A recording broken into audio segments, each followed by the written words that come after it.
Barka da warhaka, sunana Ayuba likitan siga, ni likita ne kuma kwararre a ɓangaren suga. A yau za mu yi bayani akan dabino. Wai shin kan mai ciwon suga zai iya cin dabino? Za mu ci gaba da bayani akan abinci. To yau za mu ɗauka dabino.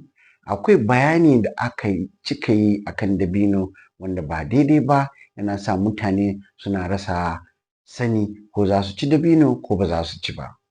Amma kafin mu yi bayani akan dabino, dole ne mu san mene ita dabino.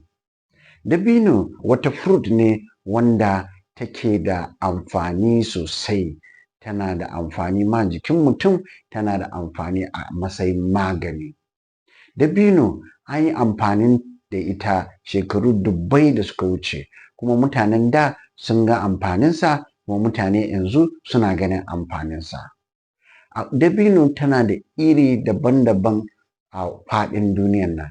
Irin dabino sun wuce iri 600, amma ya danganta daga inda aka shuka da irin dabino. A cikin irin dabino akwai wanda an fi saninsu kamar yadda aka gani a haka, akwai ajwa, akwai medjool, akwai ita sukri da sauransu. Amma ko da wani irin dabino ne ake da shi, yana da amfani. To me yake cikin dabino da yasa tana da amfani? Dabino tana da carbohydrate, dabino tana da fiber, dabino tana da vitamin da minerals da sauransu. Kun ga dabino tana da abubuwa masu kyau a cikinta.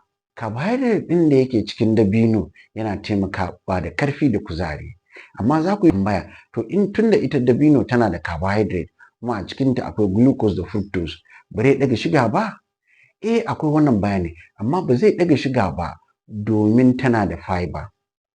Amfanin fiber kuma shine tabbatar sugan da yake cikin kowane abinci ya shiga jini a hankali a hankali. A haka zai tabbatar sugan bai tashi ba. Banda haka kuma vitamin da yake cikin dabino yana taimaka mutum ya yi lafiya daidai, jiki ya samu garkuwa, ba kuma wani damuwa sosai.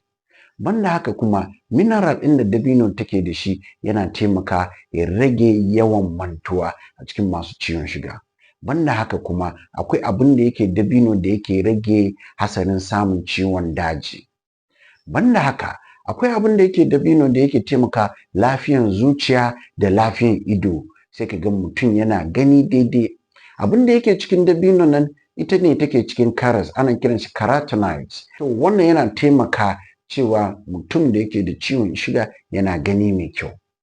So kun ga dabino yana da amfani sosai, amma tambayan duk da amfanin dabinon nan, shi mai ciwon suga zai iya cin dabino? An san ba wuya, mai ciwon suga zai iya cin dabino. Don bincike ya nuna cewa dabino baya ɗaga suga sosai. Amma a sani cewa rashin ɗaga sugan da dabino yake da shi ya danganta da yawan da aka ci. In an ci dabino guda 2 ko 3 ba hasarin ɗaga suga. Amma in an ci dabino da yawa, akwai hasarin cewa bayan an ci suga zai tashi. So shawaran shine a kimanta yawan dabinon da ake ci. Kuma ya za a ci dabino? A ci tsakanin abinci. A ci abinci safe, rana, dare. Tsakanin abinci mutum ya ji yunwa zai iya ɗaukan dabino 2 ko 3 ya ci, amma ba wai ya cika kwano a lokaci ɗaya yana cin dabino ba. Haka zai kawo hasari. Don haka duk wanda ya gaya muku cewa ba za ku iya cin dabino ba, ba daidai ba ne. Ba zakin kawai ake gani a cikin dabino ba, ana lura da sauran abubuwa da suke cikin dabino da suke da amfani. Kuma ana lura in ka ci dabinon nan, in ka kimanta zai ɗaga suga ko ba zai ɗaga ba. To me muke faɗa? Mai ciwon suga za ka iya cin dabino, amma ka kimanta yawa. Don daga dabino za ka samu kuzari, daga dabino za ka samu vitamin masu yawa wanda za su taimaka lafiyan jiki, daga dabino zai taimaka lafiyan idanu, lafiyan zuciya da lafiyan kwakwalwa. Na da fatan an gane.